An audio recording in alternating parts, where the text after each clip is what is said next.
What's going on, A to Z Sports? We are live. It is a Monday morning. Sam Phelan with Zach Bingham getting ready to do a little bit of a free agency recap, going over everything the Titans did last week, where it leaves them moving forward as we now look ahead towards the NFL draft, and maybe some hinting going on by Browns star edge rusher Myles Garrett after signing his big extension, how the Titans can cash in on what Garrett is hinting at the Browns doing in the draft.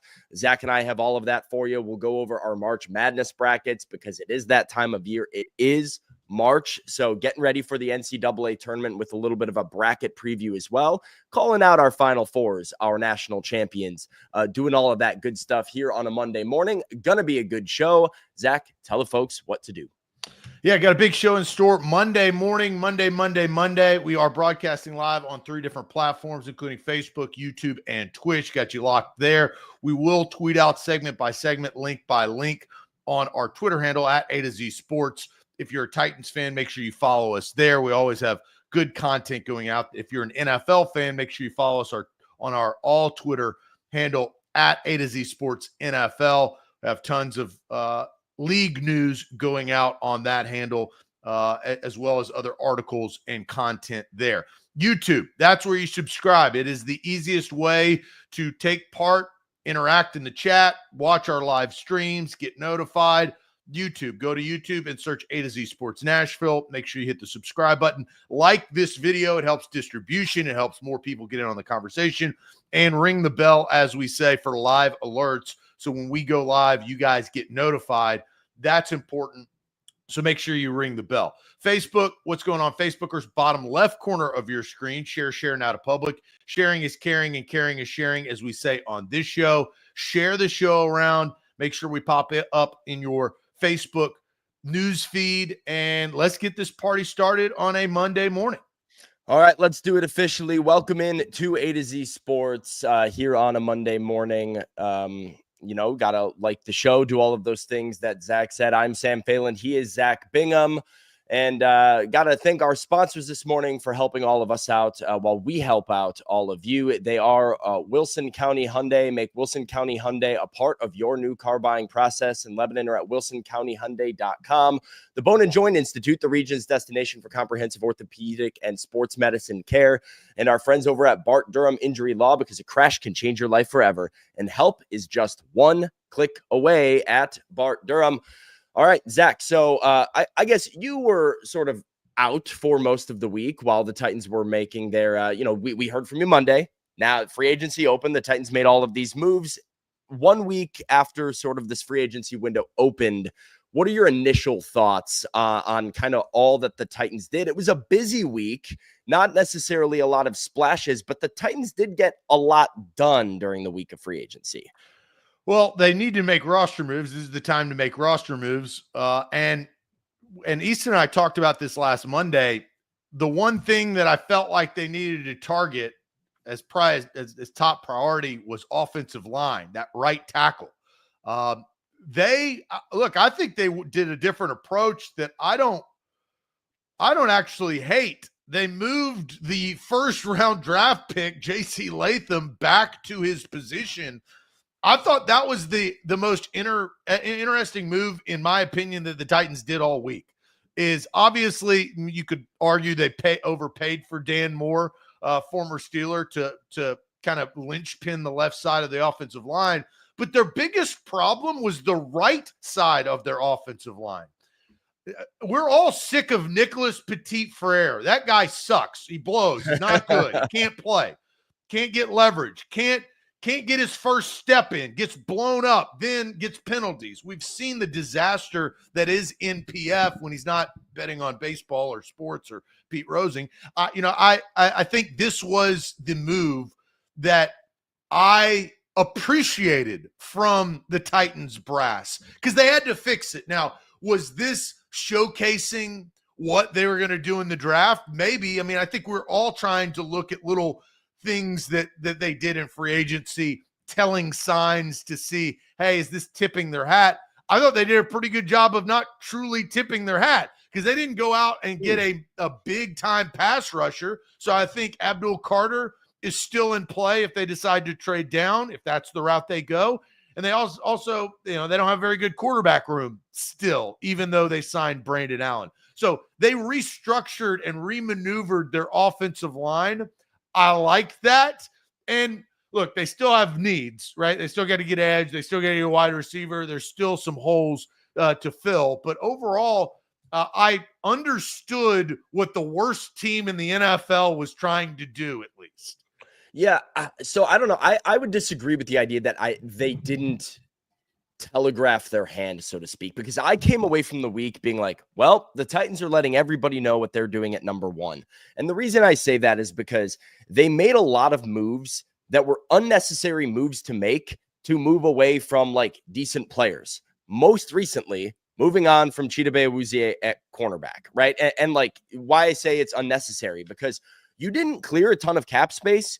You didn't even clear all that much cash savings. You just moved on for a veteran player that the Titans have over $60 million in cap space. They're up there. They're good. They don't need the money. And by the way, you can't take it with you to 2026. This is sort of a move that you're making to just announce to the world, we're trying to get rid of Rand's moves and bring in our own and invest in younger talent like Jarvis Brownlee Jr. and let him play more. The same reason that they go and take a guy like Jack Gibbons, who is not the best, most perfect linebacker in the world, but I think if he's your inside linebacker 3, you feel pretty dang good about it, or at least okay with Jack Gibbons. And he's cheap and he costs you nothing. And they moved on from Jack Gibbons. And so they did this all across the board, where it was like the emphasis on the Titans is to get young, and they're not necessarily worried about just having all good players everywhere, except for the offensive line. The one place that they did do this is overpaying for Dan Moore. It is moving JC Latham to right tackle. It's giving a nice deal, as you see on the right side of this list here, to Kevin Zeitler on a 1-year, $9 million deal to get a really solid right guard and build this offensive line where the talent mattered up front. Now, for me, the talent doesn't matter up front if Brandon Allen and Will Levis are your quarterbacks. The only reason you care about an offensive line in 2025 is because you're zeroing in on a quarterback with the first overall pick.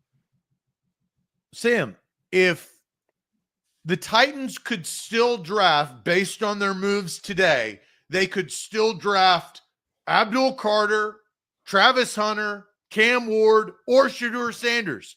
They could all justify whether they trade back and do the corner / wide receiver / edge, or they do quarterback. That's why they really did not show their hand. All of that is in play. I mean, we'll talk about that later in the show of the teams.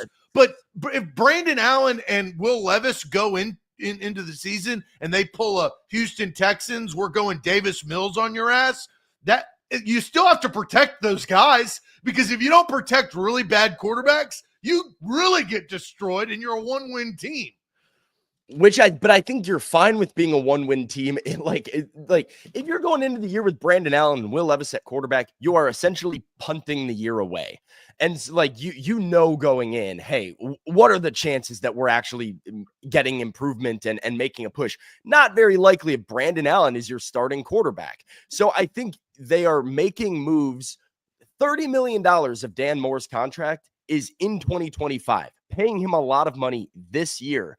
I can't justify, and I don't think the Titans can justify or rectify signing Dan Moore for $30 million in 2025 to just protect, Brandon Allen in a nonsensical punt year. Like, there is a purpose behind that to me. Well, that's the backup plan, right? We've heard Borgonzi say a king's ransom. That's like the saying of any, you give me a king's ransom, then I'll do it, right? If they get a deal that they cannot refuse, they have to at least protect their backup plan, right? And so that I thought that was the idea, is like, regardless, they didn't go after Sam Darnold. They're not talking to Aaron Rodgers. They're not talking to Russell Wilson. That's not in their plans, right? So that would be a different story. Yeah. I think they are doing this as a extreme backup plan where the league, fans, everybody and their mother if they get a deal to trade back and everybody's like, you have to take that deal. You have to take that, right? If they get in that situation where they have a deal on the table, they at least have to protect their backup quarterbacks. So you think this is like kind of a backup protection and almost a setup for other teams to be like, it's supposed to telegraph that the Titans are taking a quarterback and make some other teams be like, wait, I might need to trade up. Is that what you think this is? Yeah, I think that's why they didn't show their hand. I think obviously Cam Ward in every draft, right? As time goes by, as we lead up to the draft, one stock goes higher than the other. And then teams' desperations start to ratchet up as we get closer. That's always going to happen. The reason why I liked what the Titans did is I don't think that they showed their complete cards. I still think all four are in play. And it doesn't mean that they haven't already decided what they're going to do. We don't know the interiors of the building, right? But as perception, when they answer that phone and talk to another general manager, they can sit there and tell those teams exactly what I just said is, hey, you put it on the table. We're willing to do this. We feel good about our offensive line. At least they could protect Brandon Allen and or Will Levis. And we're not sold on this quarterback. If you are, let's see your best offer, right? Well, how does that help you, though? Numb. How does that help you in negotiation? Like, because the thing to me that helps you in negotiations is the idea that you are sold on this quarterback. Like, you want teams to believe you want the guy and the quarterback because the teams are starting to drop like flies, right? Like the Jets are, I guess they could get a quarterback, but they paid Justin Fields. And the idea is that they would probably pay Justin Fields with at least a 2025 commitment to him. I don't think it's impossible that the Jets could draft somebody. I don't see the Jets going from 7-1 to draft somebody to bench him while paying Justin Fields $20 million to sit on the bench. I think that becomes a little bit more outlandish. Seattle is off the table now with Sam Darnold. The Raiders with Geno Smith, I think, are less likely to trade up to go and get somebody. So you zero in on the Giants at 3, right? But the Giants, if you're sitting at 3, if you believe the Titans are not sold on a quarterback, you are more inclined to try and call the Titans bluff and not trade up and see if like, all right, well, you're not sold. Well, then go take Abdul Carter, Titans. We'll sit back and wait for that quarterback to fall to us. I think it only helps the Titans more if people believe they're all in on a particular QB. Well, look, maybe we're getting ahead of ourselves, but that's where the Browns enter the fold. And yeah. I think that's the curveball that happened last week that nobody saw coming. This is a 3-horse race. To your point, the Jets are off the table. The Raiders are off the table. They've made their moves. That's my point is the Titans didn't make those moves. That is true. They could have, right? They could have easily have said, we're just going to go. Aaron Rodgers lives in Franklin. We're going to go with Aaron Rodgers for a year. He's not going to be there for long. He's long in the tooth, but we can get something out of him. And now that has shown your cards. The Titans are still very much in the mix. Some horses have left the stable, right? The Raiders are no longer in the stable, but you still have some players, and I think that's why my biggest move. I was going to ask you this. My favorite move of the free agency, at least of last week, was moving J.C. Latham from left tackle to right tackle. It really wasn't. I think you could question the Dan Moore. I think you probably overpay, but that's free agency. You're going to overpay. But that was my favorite move, at least moving him to the right and fixing the right side. And then maybe there's a hope and a prayer and a little bit of more of Dan Moore that can help your blind side of whoever's quarterbacking your team. Yeah, I think what was your favorite? So I think I would say the offensive line as a whole, shoring that up is a good thing. I do question the Dan Moore thing. So for me, it's the Kevin Zeitler signing, which I think is really good value at 1 year, $9 million, and a guard that has something that the Titans on the offensive line need so bad: reliability. This guy is so available. I read back, since 2015, in his last 10 NFL seasons, Kevin Zeitler games played per year, 16, 16, 16, 15, 16, 17, 15, 15, 16. This dude is on the field and he's very good still, even now. I know he's a veteran, but he was just a Pro Bowler in 2023 with the Ravens. He's also played in the playoffs recently. So he comes from winning cultures in Detroit and Baltimore. I really like that move for them. I think it shores up a lot. If Lloyd Cushenberry is able to be back and be healthy at center, there's no reason to think the Titans can't be at least average to above average at all 5 positions on the offensive line. And so I would question some of the stuff they've done at other positions on the depth chart with, I guess, voluntarily, in my eyes, getting weaker at some positions in the name of getting younger. But the offensive line is the one area that they really solidified and didn't mess around or take gambles with. Yeah, and the Dan Moore, I think sports fans, they had to pay the "we suck" tax, right? Yeah. I mean, you put yourself in that position, you got to do that to some degree. I thought one thing that, Van Jefferson is not a solution, right? Like it's a throw it away. Hey, here's a cheap deal for a wide receiver to fill a hole. I think that is pretty concerning. I think wide it is receiver my biggest like knock on it. If we were going like from my favorite thing, I was really critical last week of why are they not doing more at wide receiver? Because let's say I'm right? Let's say they are looking at Cam Ward or a rookie quarterback, right? And building this offensive line is all for this rookie QB. Is the wide receiver room also not really important to giving a young quarterback some weapons to help him? I think offensive line is probably more important, but to just sit there and send Cam Ward or Shador Sanders or whoever it is and waltz him into the end to the Titans room and be like, throw to Calvin Ridley and Bryce Oliver. Good luck, buddy. I like Bryce Oliver as the wide receiver 5, that is a nice developmental piece for you. I don't like him as the wide receiver 2 or 3. So I thought there were a lot of options, guys like De'Ami Brown, Olamide Zaccheaus, some of these guys that are not expensive, but are actual NFL wide receivers that I would have liked to see the Titans make a play for. And I thought it was very concerning that they just sort of sat on their hands at that position, at least up to this point. Yeah. And, there's kind of couple of trains of thought on that. Is it trying to find out, whoever the quarterback is, what type of wide receiver they prefer once seeing them play? Do you go speed? I mean, obviously Borgonzi has seen a lot of speed in Kansas City. That's how that whole, franchise has been built. They obviously, Patrick Mahomes being the X factor of that, is making those guys faster and more efficient. But maybe it is, but you're going to have to field players. I think you're kind of getting down to who are you fielding? Well, and I want to address the hashtag QJ wants to know, why can't they draft a wide receiver? And I would say they certainly can, right? And as a matter of fact, I would bet they do. At some point in the draft, they will draft a wide receiver. I think you can take that to the bank. However, and this is where, just peek behind the curtain here for you, Zach, Easton and I went to war a few times last week because I think, in my opinion, Easton writes it off as oh, well, you draft one at 110, whatever. And I'm like, a 4th round wide receiver, I have zero confidence is a solution to anything. It is more of a gamble and a hope, and you would hope that you're able to judge talent appropriately. And that is the Titans' the problem here. They have pick 35.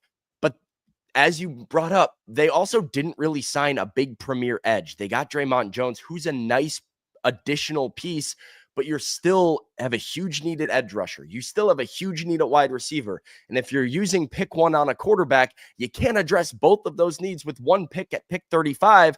And I think you're gambling in the 4th round at just kind of trying to take a roll of the dice and hope it hits with either one of those positions. I think it is naive for Titans fans to sit and assume the wide receiver room will be okay because you talk yourself into whoever they draft in the 4th round. I don't buy into that. I don't do that. I'm not going to do that. I think there's some intriguing talents on day 2, but I think we have to take it for what it is, which is somebody who's not going to be drafted in the top 100 picks of the draft for a reason. Okay. I have an idea on that because I thought about that once, the dust settled of last week. I'm going to throw that idea out, but tell everybody about Bone and Joint Institute. The Bone and Joint Institute. Well, they're the region's destination for comprehensive orthopedic and sports medicine care. And luckily, hopefully, the Titans quarterbacks won't be needing to hit up the BJI too much more because They have protection on the offensive line.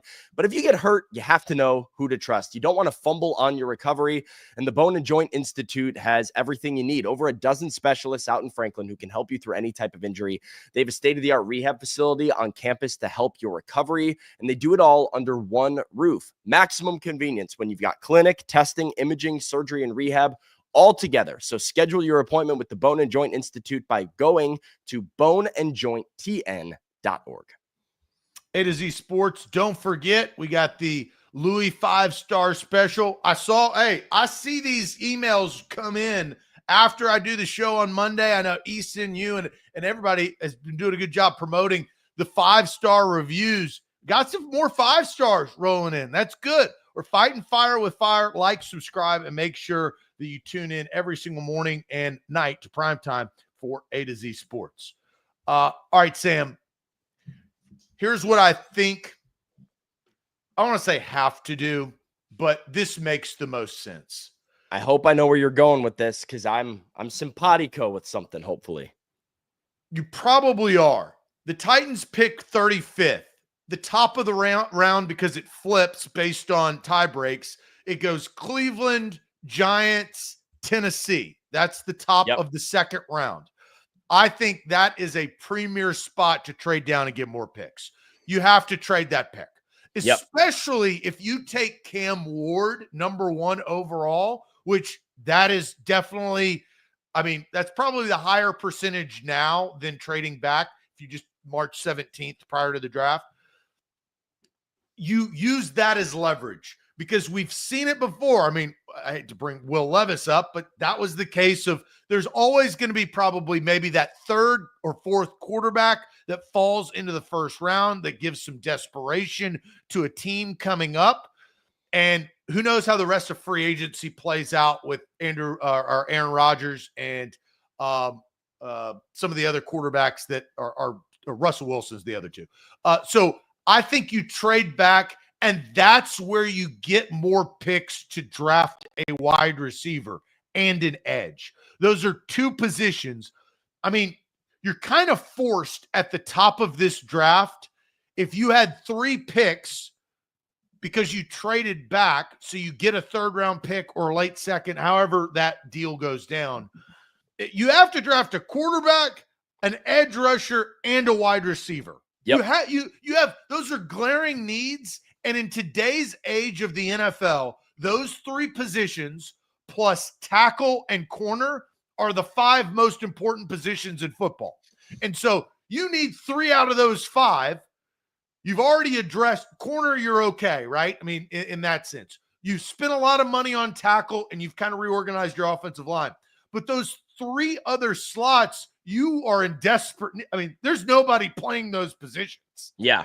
So I did this here. I think you're right on it. You are dead on exactly what Chad Brinker, Mike Borgonzi, what they need to be doing here. They need to find a team that has a player circled at the top of their board for that beginning of round 2, when there's going to be a couple of guys that fall out of round 1 that surprise some teams.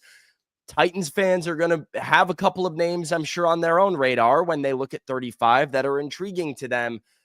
And as tempting as it might be, I think the easiest move is to trade out of 35. I actually went back, Zach, and I looked at the 2024 NFL draft. The Arizona Cardinals traded the 35th overall pick. They were picking 35 and they traded down. And I think it is the blueprint for exactly what the Titans need to do. The Cardinals sent pick 35 and 186. The Titans have pick 188, which they got in the trade for Kenneth Murray Jr. from the Dallas Cowboys. So the Cardinals sent 35 and 186. The Titans could send 35 and 188. What did they get back? 43 and 79. They moved back 8 spots and they jumped all the way up into the 3rd round and got pick 79 from the Atlanta Falcons in that deal. I think that sort of a blueprint, that type of a trade, is how the Titans can go back at 43, cash in on the fact that it is a deep edge class, right? There's a lot, like, people love the edge rushers in this class all throughout the 2nd round. So there might be a guy that you love at 35, but there might be a pretty damn good prospect still there at 43. And then those 3rd round wide receivers now become on the table for you. Like you join that conversation of being able to get an actual impactful wide receiver. And when I did the simulation myself, I found just that the drop off in talent between that 75 to 79 range to that 105, 30 picks later, it's a huge drop. And so I think that could be the best of both worlds for the Titans, getting maybe a quarterback early, trading down at 35, trying to find somebody who wants to come up, getting into the third round, and needing to address edge and wide receiver sometime on day 2. I think you're on that. But I think there's sorry, yeah, go ahead if you want to. I was gonna go through some super chats because sure. Kick It to the King Production says if Luther Burden is there at 35, do not trade out. That would be and then tough. Ryan Fields talk about McMillan from Arizona. I don't see that. Yeah, I don't see that opportunity being there. And there's some questions. I would, Ryan, go watch, go to YouTube and go to A to Z Sports Film Room. Ryan Roberts and Joe to have an awesome video on McMillan to look at the credentials of McMillan. I know a lot of people are high on him. I think here's the struggle with something for Titans fans going into this draft. And it's exciting, but I do think it is a struggle. We have no read on Mike Borgonzi. Yeah. We have no idea what he is. What type of general manager did the Titans hire? Is he a gambler? Is he a big risk taker? Is he a stick and pick guy? Is he a value player? You saw John Robinson. So he went value. He went value to the day that he didn't have a job, right? So you knew that was about that was John Robinson trading out of the number 1 pick to the Rams. You kind of saw the tendency. It ultimately led to his demise. But this is, I think, the most telling sign of the future of the Tennessee Titans. In year 1 as the new general manager, what type of draft without a third-round pick and 3 key positional needs, what are you going to do? Well, I think too, right? So we know Mike Borgonzi's not a trade up guy. That is, if we are to believe what he says, which is that he's all about draft and develop and accruing picks. If we are to take that at face value, we would assume he's not going to be super aggressive. And the franchise is not there at that point as a trade up. Totally makes sense. Yeah, you're not a trade up team. The Commanders are a trade up franchise or trade away franchise. We've seen that because they have a year and a young quarterback. The Texans did the same thing after CJ Stroud, right? They became a little bit more liberal with their picks to go get players. The Titans are not in that spot. So, yeah, I will say Vanessa wanted to know real quick before I come back to your point here. Which rookies are you going to throw to? Vanessa, I would say the blueprint that we're laying out here is one. I would talk about those Washington Commanders Zach just brought up. Look at the 2024 Commanders. What did they have in place for Jaden Daniels at the start of the year? Terry McLaurin, De'Ami Brown, Olamide Zaccheaus, Noah Brown, Luke McCaffrey. It was one 1,000-yard guy and, bunch of whatevers. Yeah, a bunch of role players. And now they're in a spot where they can be more aggressive at that position and go and get a Deebo Samuel and go and try and upgrade the weapons for Jaden Daniels. So I think it would look like that. But I agree with you. Mike Borgonzi, right? What is Mike Borgonzi? And I think the easiest way to summarize that question that you asked, Zach, how prone is Mike Borgonzi to temptation? How much is he going to give in to temptation? Because just like it was brought up in that super chat, right? You might be planning to trade down at 35, and then all of a sudden your boy Luther Burden is sitting there. And does Mike Borgonzi have the gut to stick there and go with what he wanted to do? Does he stick to his board? Or is there a player that makes him go act a little funky? And additionally, number 1 pick, Cam Ward is right there. That quarterback is right there. But how tempted could Mike Borgonzi get? Because Myles Garrett said some stuff. We're going to get to a Myles Garrett video that I want to play. And I think it creates a fun thought experiment about just how desperate a certain team might be to get the number 1 pick out of the Titans, even though everything might point to them drafting a quarterback. Here's Myles Garrett sitting down with Andrew Siciliano. Is that how we say it? Oh, yeah. All right, there we go. All right. In all seriousness, do you know who the quarterback's going to be? I mean, do you have an idea? After conversations, I do have an idea. Okay. Do you like the idea? I like it enough to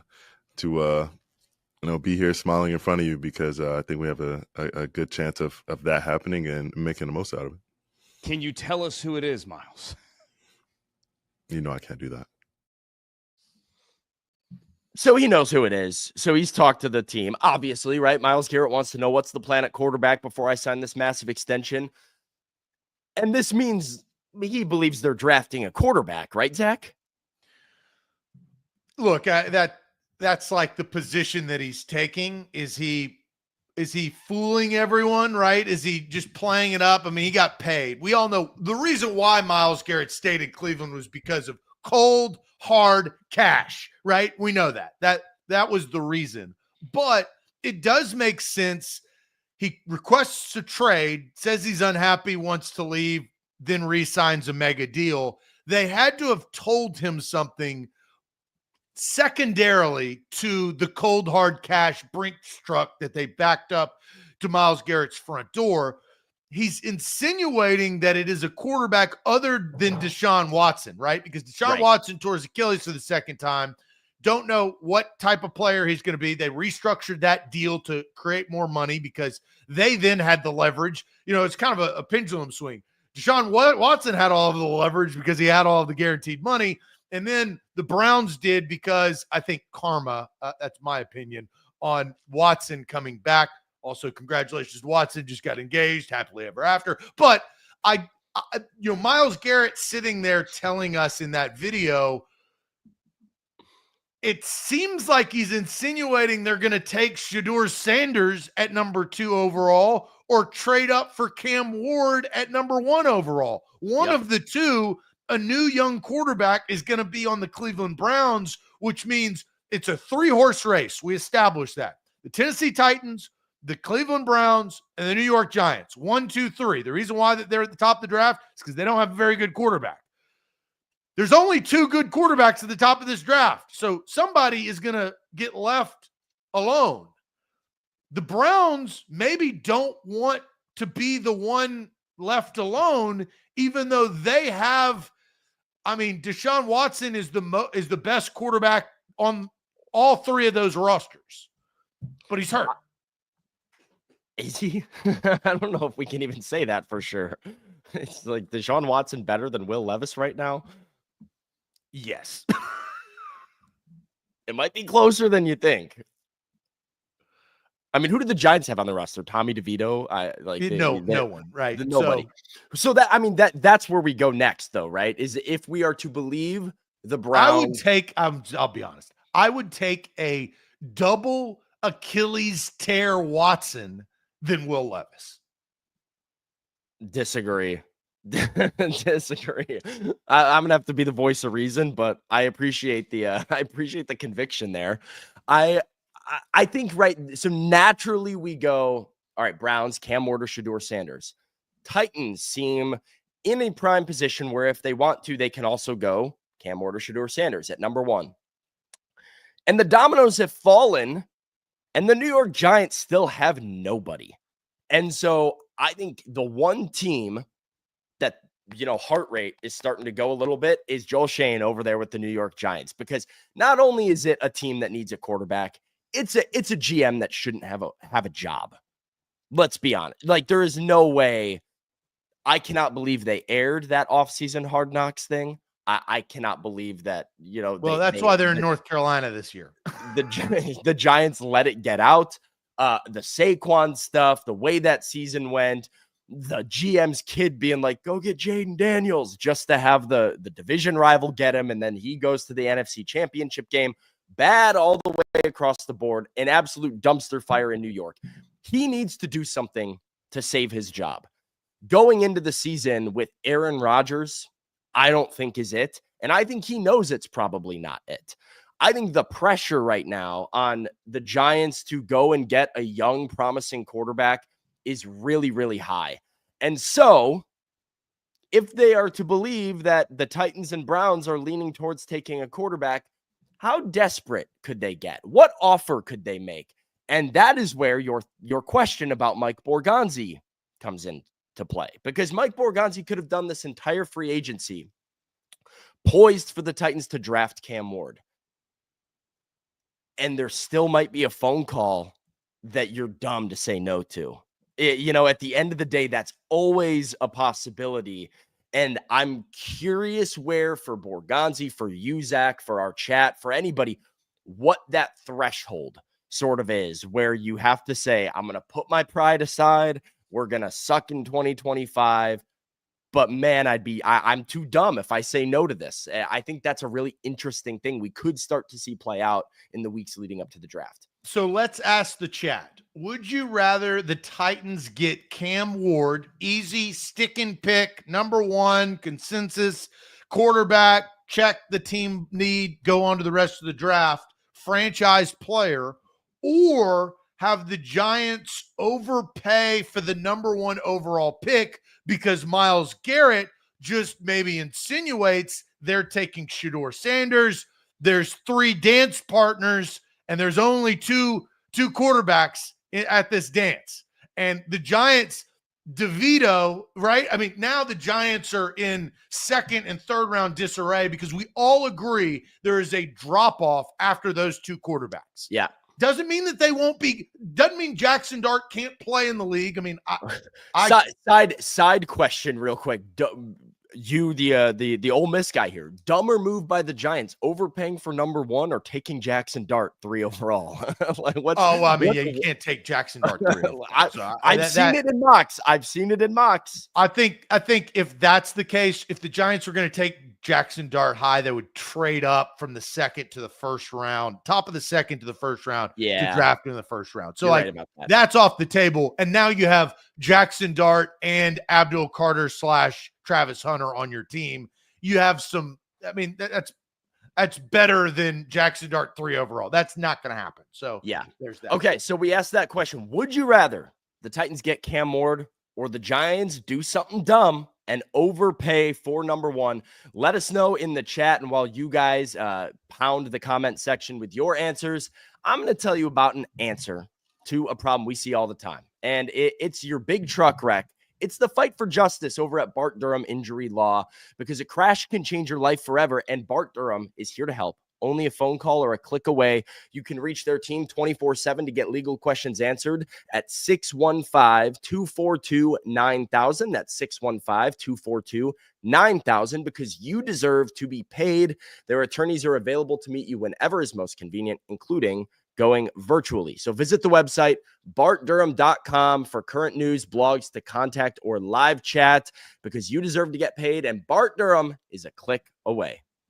A to Z Sports. Make sure you like, subscribe, and hit the 5-star review, the Lou Man 5-star special on Google. All you got to do is Google A to Z Sports, leave us a 5-star review, fight fire with fire, and don't let Louie's lies overtake what we do every single day, and that's come in here and be honest and truthful and interact with the fine followers and subscribers of A to Z Sports. Let's go to those fine followers and go to the chat. The question that we have and that we've posed is, would you rather, this is a nice would you rather the Titans get Cam Ward or the Giants overpay for the number one overall pick? Because the Browns, and we heard the video of Myles Garrett. Actually, let's play this Myles Garrett video one more time, because here's Myles Garrett insinuating maybe the Browns could take a quarterback at number 2 overall. In all seriousness, do you know who the quarterback's going to be?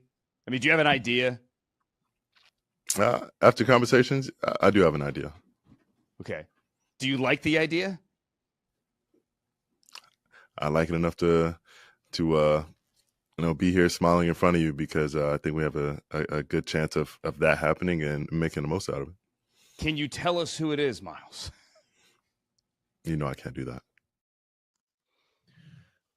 There's Myles Garrett. Cam Ward or the Giants trading up, King's ransom, getting desperate, and then the Titans maybe on the outside looking in. Curtis goes Cam Ward. The Giants overpay from Caps. Eric goes Cam Ward. We've got some Cam Wards coming in.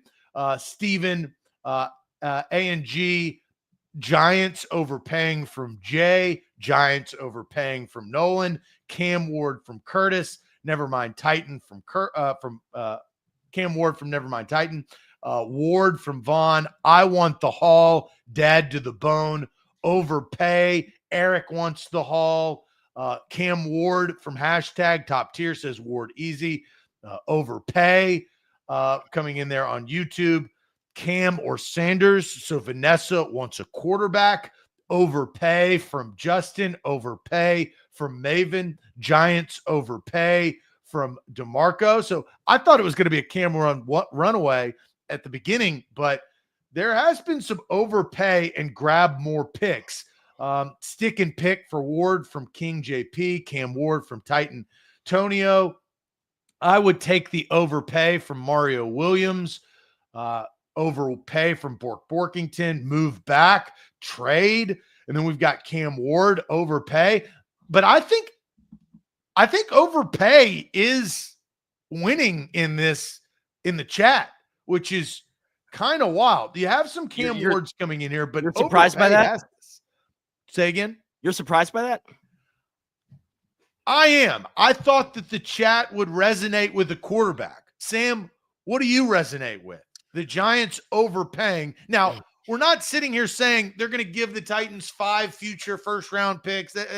There's some realistic, but overpaying, I think, is let's set some parameters, because overpaying is to go from 3 to 1.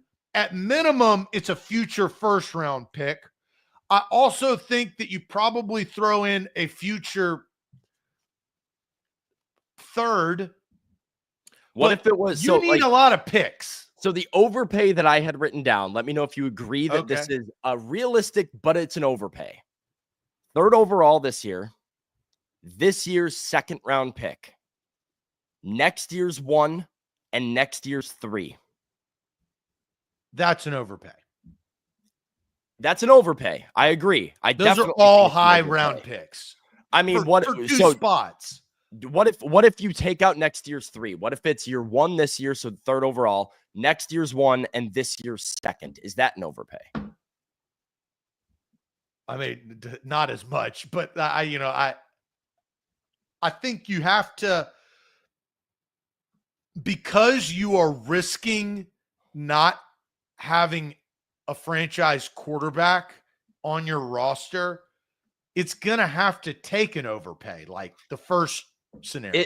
So I think somebody says like that's realistic. I don't think it's a realistic trade to get done, but I think it's a realistic overpay where we would all be like, Giants, whoa, that's a lot, right? Like, what are you doing here?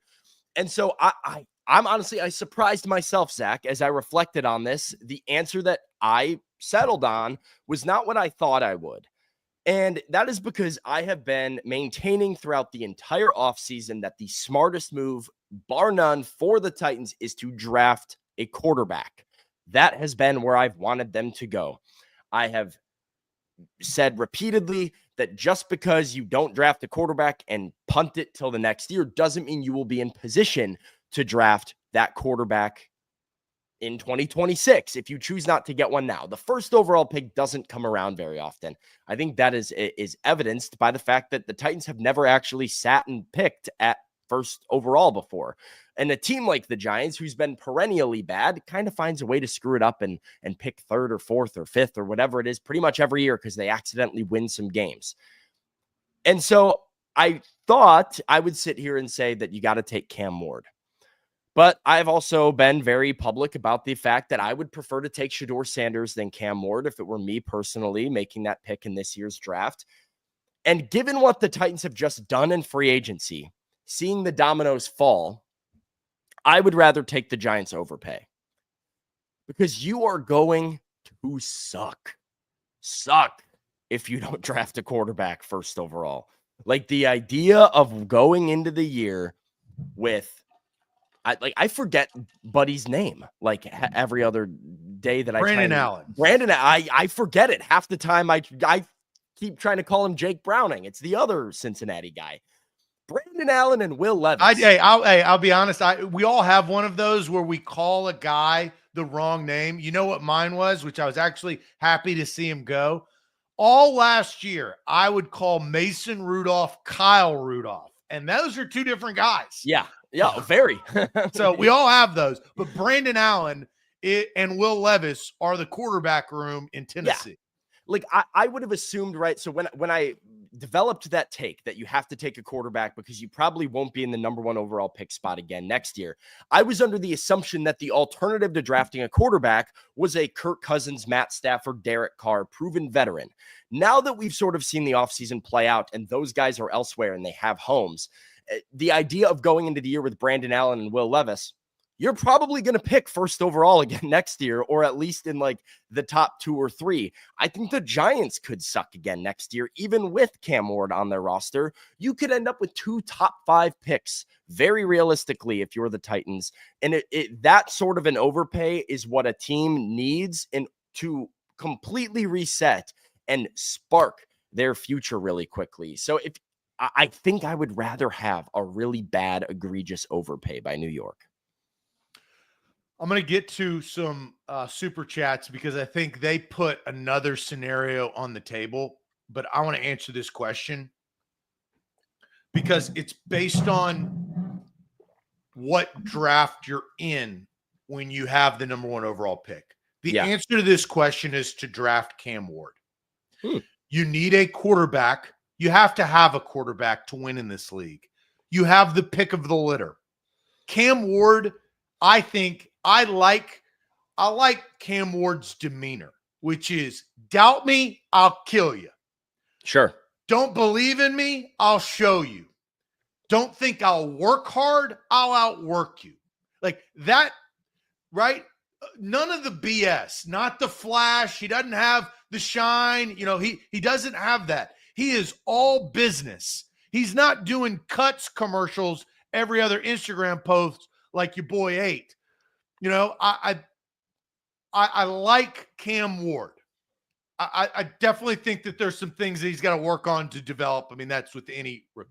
But here is my real reasoning behind my answer. When the Raiders and the Jets took themselves out of this conversation, those are the teams you want to trade with if you have the number 1 overall pick. You don't want to trade with 3 because you are going to get the haul that you desire is going to be, okay, I'm going to if you're going to sacrifice a year and really blow, you might as well sacrifice a couple of years and get 2 future first round picks. So you're picking like the Miami Dolphins and the Cleveland Browns and the Houston Texans have done in the last 5 years, is they've had multiple first round picks for consecutive years. The Giants aren't going to do that for you. So I think because that option is not in play, that's the king's ransom. So I don't even think I liked your overpay scenario based on the New York Giants, but it's not enough for me. Because those other teams, you may miss on Abdul Carter and Travis Hunter, but you're going to have, like, if the Raiders were to trade with the Titans and go up that far, we've seen that in years past. Those are multiple future first and second round picks. And now your entire draft from here, which there's a lot better quarterback draft class. You got a lot more capital. You can jump a lot more teams because you have more assets. That's why my answer is Cam Ward, on top of me actually kind of liking Cam Ward. There is a dip in talent, though, that I think can't be overlooked between picking 3 and picking 7 or picking 6, right? And so like that is where, like I said, my gut would have been like, oh, I'm on the Cam Ward train. And then the more I thought about it, as I was taking my little sticky notes here as we were doing the show, Zach, I've got them all over the place here about what I'm thinking. I started to write down a scenario. Abdul Carter goes to the Titans at 3. So you make this trade, right? You get there. You get the Giants' first round pick this year and next year. You get their second round pick this year. Now, all of a sudden, you got 2 picks in the 34, 35 range for the Titans. Now you can get Abdul Carter at 3. Now you can go get your edge. Now you can go get your Luther Burden, your wide receiver. So now you've gotten 2 edge rushers, right? You've gotten a wide receiver. You've gotten all this intriguing talent. And yeah, the quarterback room sucks. So probably you have a really bad year. And then next year, you're still probably picking in the top 5. And you might have the Giants pick, which could be in the top 10. And you are fully loaded to be one of the best, youngest, most cost-controlled teams in the entire league. The more I started to look at that scenario in a world where the Giants are overpaying. So again, Sam, who's the QB? Maybe Will Levis, right?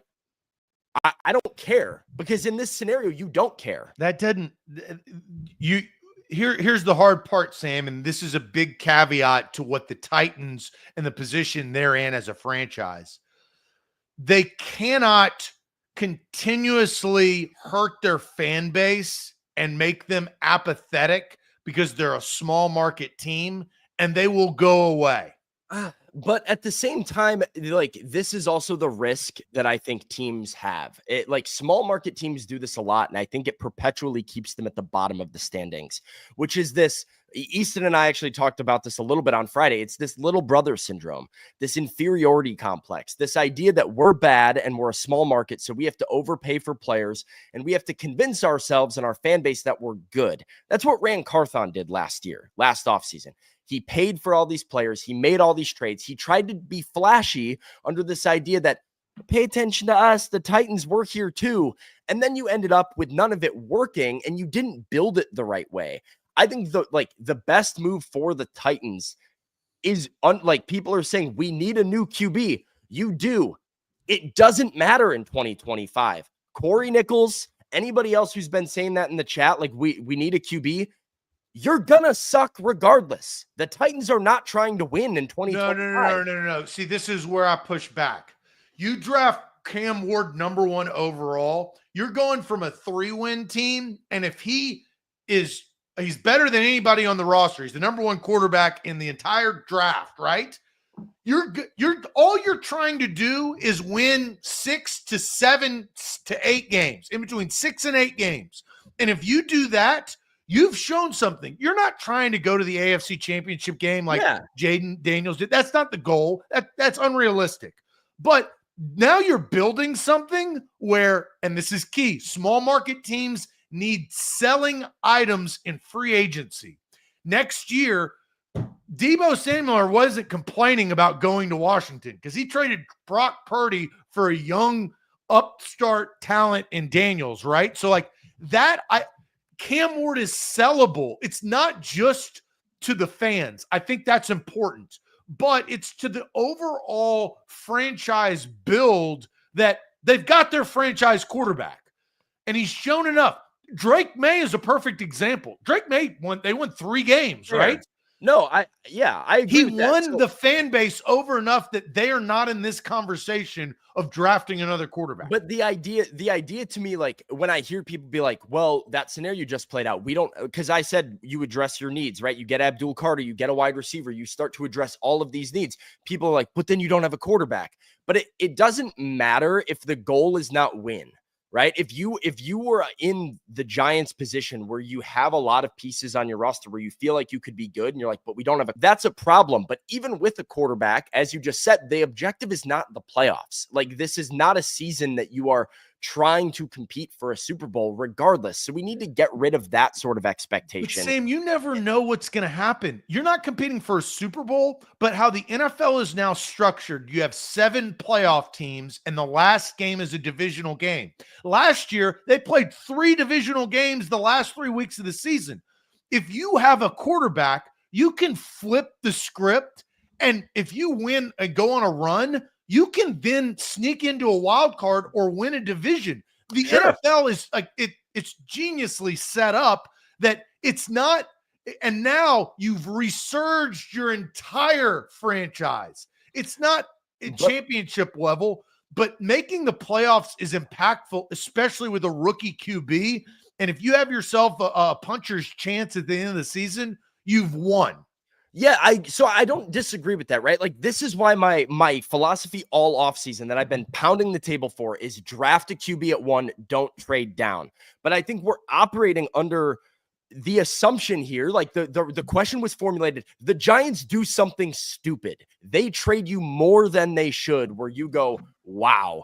And for me, that is enough to be like, I know we might want a quarterback right now. But I think everybody, Mike Borgonzi included, might have to take a second and say, look at how this sets us up, right? Like, so Nick says a franchise can't wait for the perfect scenario to draft the franchise QB.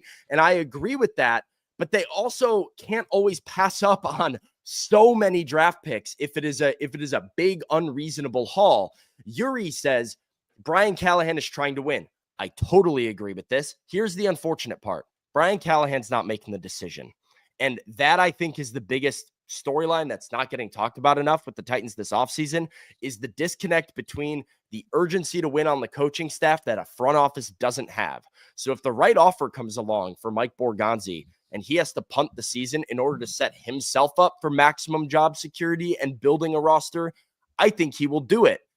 Patrika says the team wasn't all that bad. It was mostly bad QB play. I disagree with this. Patricia, I think the Titans... Well, no, we've actually had this debate on the show before. Austin said Patrika. I was like, Austin, that's not how you say it at all. And we fought about it, and then she corrected us. So I think I have it right now. Maybe that's fair. Hey, I'm a newbie. That's fair. No, it's so funny you said that, though, because we had that exact moment. I think it's kind of a misnomer that the Titans weren't bad and they just had a bad quarterback play. I think it was a worse team than people think it was. You don't go 3 wins just having like one deficient position. Like, there was a lot of problems with them. And then again, just as we get to more of these chats before we get to super chats and get out of here, Sam says, Alvante says, Sam, I want my guy now. I get it from a fan's perspective, right? This impatience, this goal to win, the QB always matters. I hear you guys, man. It's hard to go into a season and be like, we're going to be bad this year, whatever. But I think that that's a dangerous headspace to get into that can sometimes get franchises down the wrong path. Sam, you brought up Brian Callahan. If I'm Brian Callahan, because of the situation, right? He took the job and he blinked and he had a terrible year as head coach as far as record was concerned, right? And now you're in year 2. Sam, Brian Callahan has to take Cam Ward, in my opinion. He does. But he's not making the pick. But he's at the table. He's not ordering. He's not the guy talking to the waiter, but he has to be, I'm in love with Cam Ward. I love him. He's the guy that's going to turn this thing around. I can help him. I can coach him. He fits my scheme. I see the same type of attributes that I've seen in quarterbacks that I've worked with in the past, like Joe Burrow and Matthew Stafford. I mean, you have to sell this. Lie. Your life is on the line. I agree. Truly, right? So that if I am Brian Callahan, I am going to dinner with Brinker and Borgonzi, and this is a must. And I go back to my original point. The question was overpay, right? I think that the Giants can't overpay enough for it to be worth missing out on Cam Ward. I mean, I had that down. So I had that down as a negative, by the way, when I was doing my pros cons on my little Post-its. One of the things that was a negative of taking the Giants overpay was you are probably talking about firing Brian Callahan being a given, because you're punting on a season that is then going to have 2. And it's like, and why are you doing that? Why did you interviewed him? You liked him. You hired him. Now you're turning over coaches. You're setting your coach up for failure. Rand hired him, to be fair. I think, well, Amy hired him. True. What came out of Brian Callahan's hiring was that Amy really liked him. Yeah. That they were collaboration. Kill me. I get what you're saying with Rand, but I don't think that you can do whatever you want, but you can't do the head coach a disservice like that And then you now have to play. If you're going to play the long game, you got to continue to play the long game a little bit. That's why Cam Ward makes so much sense. You draft him, you coach him up, and if you need to move on from the head coach because he's not the right guy, it's justified. But after a rookie quarterback, then you get into the whole thing of like, now you're firing a quarterback's head coach after one season of that quarterback. I think that can be kind of sketchy. Yeah, I don't. Last thing here, Corey says this. I do want to say, go back and address this. He says, because I said you could go down the wrong path with that sort of like aggressive approach. He Fair says, point, Corey. It's a fair point, but my pushback, Corey, would be the path you've been going down has been the one that you're trying to go down again. The Titans have been, with John Robinson and with Rand, overly aggressive to try and compete when they shouldn't have been. As soon as the A.J. Brown trade happened, as soon as you fell on your face for that 1 year, they should have torn it to the studs. They should have punted. But instead, they traded up to draft a quarterback in the second round. They spent big and traded draft picks to go get L'Jarius Sneed. There was this impatience of, I need my guy now, that they did, that has put them in such an unfortunate position. And so I would say, when you look at, we've been going down the wrong path, look at the approach the team has taken to trying to be a contender, making plays to be competitive every offseason. And maybe what they need to do is actually pivot and, for the first time, be okay with sitting a year out in order to set themselves up for the future. Not saying you have to agree with it, but food for thought to think about there when you think about what they've done in the past. All right, you mentioned this earlier. Kick of the King Production says Browns trade up for Shador, Titans still get Ward. I think if the Browns traded up, they would get Cam Ward. So I would agree. The Titans possibly getting Shador, that's where Nathaniel comes in and says, hear me out. What if they trade back to 2, then again to 3, run it back with Levis, and get the Browns and Giants first next year? That's not possible. Not possible. He asked. I wish it was. Daniel asked if it was. It was a question mark at the end. Possible question mark. Answer no. I wish, but it's too much. Yeah, I mean, that's straight out of Draft Day, right? That's like which is one of the worst movies of all time. I still like it. Oh my! I still like it. It's one of the worst movies ever. I think ever creative, in my opinion. The entertainment value still plays, and I'll just here for you. Yeah, I have yellow post-its. That thing up. I have yellow post-its right in front of me, so I'll. Draft Day, the movie sucks. That's what it should say? Vontae Mack, no matter what. Do I need to pin that on my laptop here leading up to draft season? Cap says, Sam, earlier you mentioned that they should use that cap space, but does it roll over if they don't? Caps has been saying this for a while. This is not true. The cap resets every year. Paying Chidobe Awuzie against the cap in 2025 does not affect your cap space in 2026 at all. That money still comes off the books. Yeah. So but what it does is, because there's trade scenarios that open up. Now you can trade if you could trade for a bigger time player that then you could re-sign in the offseason, right? Like, sure. So there are different ways and approaches of it, but it's like last year, the Titans had so much money, they didn't have to trade for Sneed. They didn't have to do that, but they had to spend a good amount of money. I mean, they had to, and they did. I mean, my point is, like, you cannot the Titans finished this offseason with $60 million in excess cap space. They don't get an extra boost of $60 million in 2026, right? You can sign a player to a 1-year, $20 million contract. Like the 1 year, $10 million the Titans signed Draymond Jones to, they're getting that cap space back in 2026. It's not like it's lost cap space for next year. It's a 1-year deal. That's the purpose of 1-year deals. All right, rolling through these super chats. All right, one step from, that was from before. TLG says, it's also dangerous to build a team and then get into a bidding war for QB. I agree with that. You're not picking number 1 overall. Going to have to mortgage the future big time.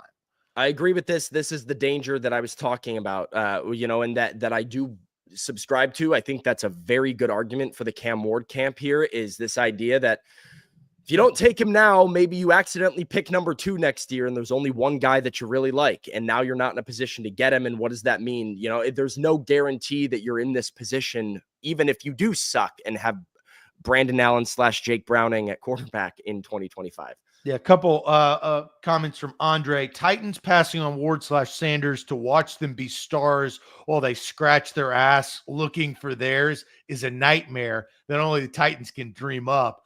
Trading up is not a guarantee, going back to what you just kind of mentioned. Giants tried 2 years ago, two years in a row. Titans tried in 2023, talked about CJ Stroud. That was very much on draft day that they really like CJ Stroud. They're going to draft up. Their competitor in the Texans, they steal them, and they've been to back-to-back playoffs. Raiders and Jets couldn't this year. It's a risk to assume you can. Full agree. 1 in the hand, 2 in the bush, right? Like, you never know. Right now, what you have in your hand is the most powerful draft position in the draft, and you don't want it ever again, right? Yeah. Unless you kind of choose to, right? Unless you make a trade and you're kind of like in that sense. But I think Cam Ward does. They've got positions of need: wide receiver, edge, and quarterback. The most important out of all 3 of those is quarterback. I also think drafting the wrong quarterback sets you back less time today than it ever has before. Yeah. Chosen says, talking about drafting maybe the right or wrong quarterback, chances of the Titans taking Shador Sanders at 1. He's worth it. I'm on the Shador train. From what I have heard, Chosen, the Titans will not be taking Shador Sanders. I don't believe that to be really a possibility at this point. I think Cam Ward is their guy. I may disagree with it. You may disagree with it, but that's where I think the team is at. So I think that's probably why this conversation is revolving around the idea of Ward and not Sanders. It's kind of funny. The sizzle of Sanders has kind of died down, you know, like, and he said that in videos. Yeah, from what I've heard, I think meetings did not go great for Shador with teams throughout this pre-draft process. And so I think the tiers of the Cam Ward Shador Sanders thing have sort of started to really become clear to a lot of teams that were maybe like, you know, weighing the options a month or 2 ago. So I think that sort of started to, you know, it's started to become clear. I think some teams that are desperate enough for a quarterback, like I still think Shador Sanders goes in the top 10, probably goes in the top 3 still, if we're being real. But I think that Cam Ward has separated himself a little bit based on the behind the scenes of it all. Yeah, well, and look, MB says, Zach, the sizzle was likely only coming from the media. Look, Shador Sanders, I mean, he took a bad Jackson State team, turned him into a winner. Bad Colorado team, turned him into a winner. Didn't have an offensive line, made plays. Like, had some unbelievable downfield throws, had good reads, has a good arm. Like, he is good, right? But the conversation we're having, is he worthy of the number 1 overall pick? And I think that the consensus is no to that question. You know, well, I think, you know, if there's any sort of doubt about a player, especially at quarterback, right? Teams throw up red flags immediately when you're talking about number 1 overall because of the risk that you just brought up. It is more damning than ever in the NFL today to get the QB pick wrong, especially if you're trading up for that pick. And so I think a lot of teams, right, like maybe if there was one thing here or one thing there that you started to doubt about Shador Sanders, now all of a sudden you're like, hey, if he's there at 7, we'll take him. We're the Jets. We'll take him. We're the Raiders at 6. We'll take him, but we're not going to move up and risk that much of our future for this guy that we have some question marks about still. And look, I think at the end of the day, why, if you ask the question, why Cam Ward, I think demeanor, attitude, competitiveness, anticipatory throws, strong arm, accuracy. He needs some downfield accuracy work, but you know, these are things that, like, you have intangibles and you have things that need to be worked on. Can the things that need to be worked on be improved? The problem with Will Levis was, and we'll say the number 1 thing that needed to be worked on, it wasn't his quick release. It wasn't his his arm. It was his accuracy. He'd throw high. He'd see ghosts at times. He'd get sacked, right? He wouldn't know where. And we saw all of those. Doesn't mean he can't develop still, but we saw all of those in the first couple of years of his career. And Cam Ward will have his struggles, right? I mean, he will have his things that he has to work on, but damn, I think it checks the box that the Titans don't have checked right now. And you take it, you stick, you pick, and people, it made the most sense at the time, and Jaden Daniels made the most sense at the time. Nobody questioned that. He was the number. Nobody talked about Jaden Daniels because everybody knew he's going number 2 overall.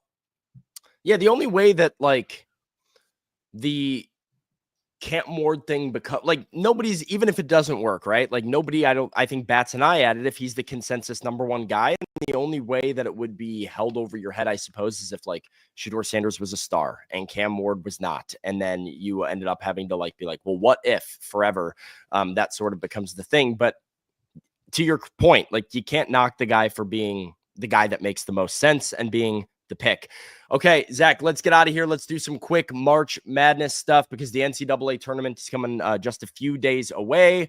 And so we'll give quick rapid fire, any sort of things that stuck out in our brackets, Final Four picks. We want to hear the Final Fours of the chat. So put your Final Four and national champion in the chat before Zach and I do it. And I'll tell you all about our friends at Wilson County Hyundai. You got to make Wilson County Hyundai a part of your new car buying process in Lebanon or at wilsoncountyhyundai.com.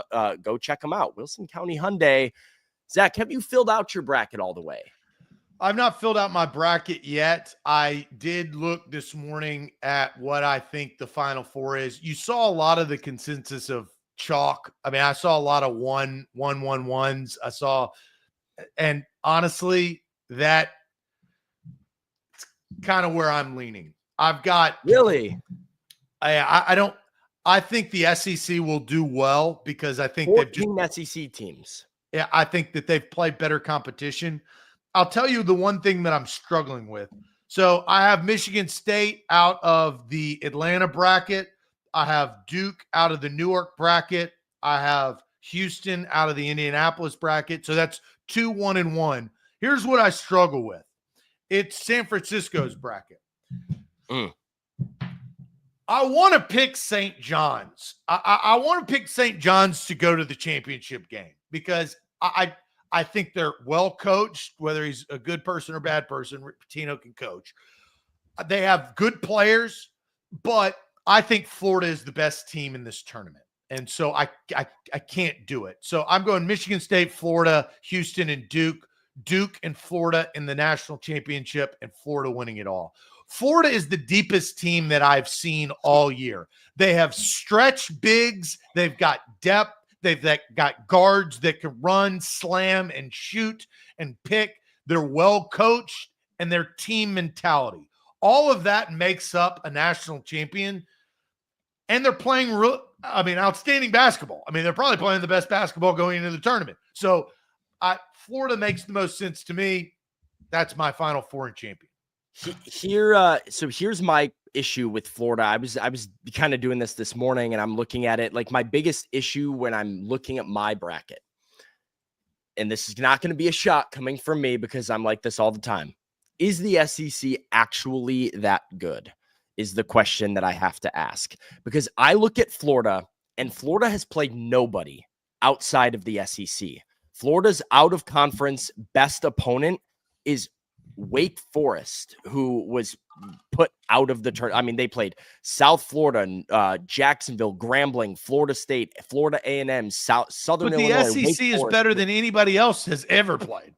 I will, but why? It's sort of just like this arbitrary thing that we do based on recruiting rankings. But a lot of the SEC teams that are being valued very high are not super battle tested against other Power 5 conferences the same way the Big Ten. Because those Power 5 conferences aren't very good this year. I mean, you just look at the whole scheme of it. The Big 12, you've got Houston, right? And then there's a drop off because Iowa State is injured. the ACC is no good. Duke just has the best players in the ACC. North Carolina is down. Clemson, I think, could make a run, but other than that, there's just very few teams. And the Big Ten, I mean, Michigan or Wisconsin, I just don't. They're not great. I like to look at teams for me that like I think the Big Ten's a lot better than people give the Big Ten just ate itself. Like, you know, teams would win on random nights. Purdue gets blown out by 20 one night, then blows somebody out by 20 the next night. Like, I think that's a product of not being a very good, consistent team. Well, but that's pretty consistent throughout the entire Big Ten. If you look at all like the Big Ten teams, I think it's because they're all very good that it's sort of a crapshoot on any given night. I like to look at teams that I think are battle tested outside of conference. One thing that I think is huge for teams in March is to have played legitimate competition tight that is a different style of basketball that you're not used to seeing in your own conference. So my national champion, for a little bit of a spoiler, is going to be the Houston Cougars. I like Houston out of the Big 12, a team that has played Auburn, they've played Alabama, they've played San Diego State, they've played BYU. They've taken some of these out of conference challenges on head-to-head, and they've held really well. They're playing some of the hottest basketball. They haven't lost since they lost by 1 point to the 3-seeded Texas Tech back in, I don't even know when this game was, but it was 15-something games ago. The Cougars are absolutely rolling. So my Final Four, I'm going to take Michigan State, who, the January, February, Izzo, April, Izzo's got his boys playing really good basketball. They're peaking at the right time. I'll take Michigan State to beat Auburn in the Elite Eight and win that region. I am going to take St. John's because I have Maryland beating Florida. The Terps are rolling right now. They're scary. Maryland team. They've played at St. John's has not lost to any team in the entire country by more than 3 points all year. St. John's against Michigan State. On the other side of the bracket, I will go with Duke and I will go with Houston. So I have no SEC in my Final Four. The resident SEC hater as presented, I had to do it. I have Houston against St. John's in the national title game with the Cougars cutting down the nets. That is my call. And I do have to say, Zach, you and I might square off on Sunday, because if the Lipscomb Bisons pull off that first round upset, they're looking at a date with the Rebels, and it would be a bad day to be a Rebel in the round of 32. Well, I'm a little worried about Ole Miss because if North Carolina, they're, the North Carolina whole thing, if they shouldn't have gotten in, now they're going to be pissed off for greatness and run through, right, and prove everybody wrong. So I'm a little worried about that. And Ole Miss is fairly inconsistent. But they just like any team, they can play well. That would be nice. I'd love to see Lipscomb Ole Miss. I'm sure you would. I'm sure you would. And then that brings this up because I saw this earlier. This is the very beginning of the show. Noah says, let's take a look at the other bracket.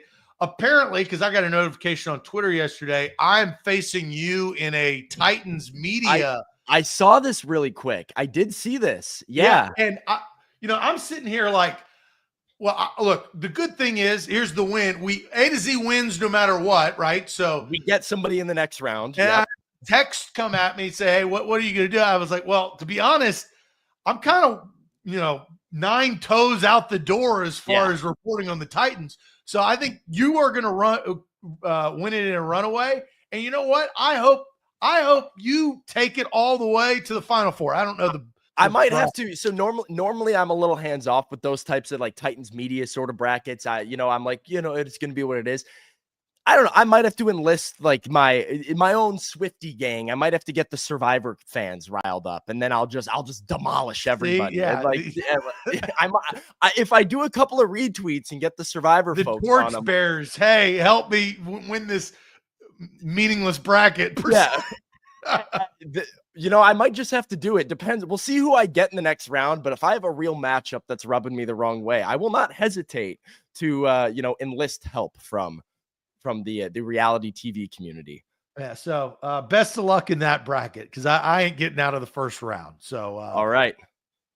All right. Well, hey, that's all for us today. I'm getting a knock at my door right now. It's probably the maintenance guy trying to come in my apartment as we wrap up the show here on a Monday morning. So that's all for Zach and I. We will be back tomorrow. I will be back tomorrow with A to Z Sports Primetime as well as the morning show. Easton will join me. More Titans coverage as we build up to the NFL draft. We build up recapping free agency and see what Brian Callahan, Mike Borgonzi, and this crew has in store. Thanks for joining us. Keep it locked on A2Zsports.com as well for more written Titans content as we play throughout the week. Till then, tighten up. We'll see you later. Adios.